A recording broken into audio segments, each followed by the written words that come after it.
नमस्कार मु अनु स्वागत जनाऊँ मोर यूट्यूब चैनल को। आज मु बनैबाकु जाऊँगी बिरयानी मसाला।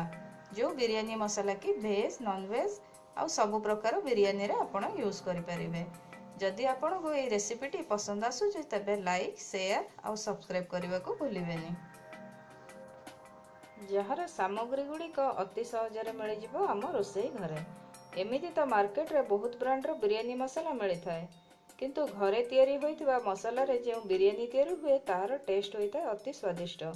तबे चलंतु बनाइबा बिरयानी मसाला। सिनामन माने दालचीनी 25 ग्राम,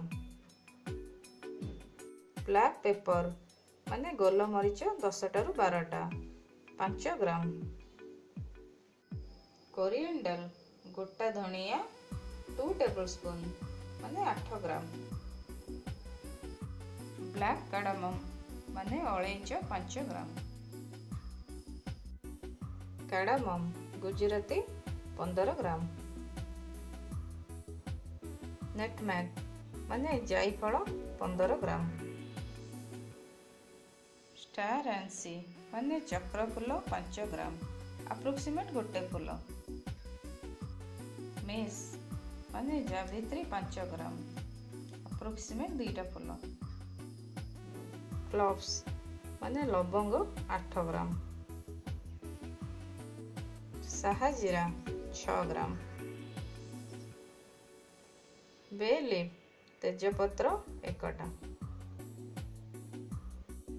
चिली पाउडर लंका गुंड स्वाद अनुसार।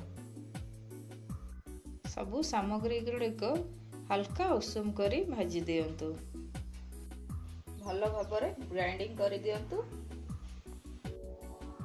एबे आपणकर बिरयानी मसाला रेडी हो गला। जदि आपणकर किछि प्रश्न किबा सजेशन थाए तेबे कमेंट सेक्शन रे कमेंट करंतु एवं मोर चैनल को सब्सक्राइब करंतु, जहा द्वारा कि आपण मोर वीडियो गुडी को प्रथमे देखि परिबे। धन्यवाद।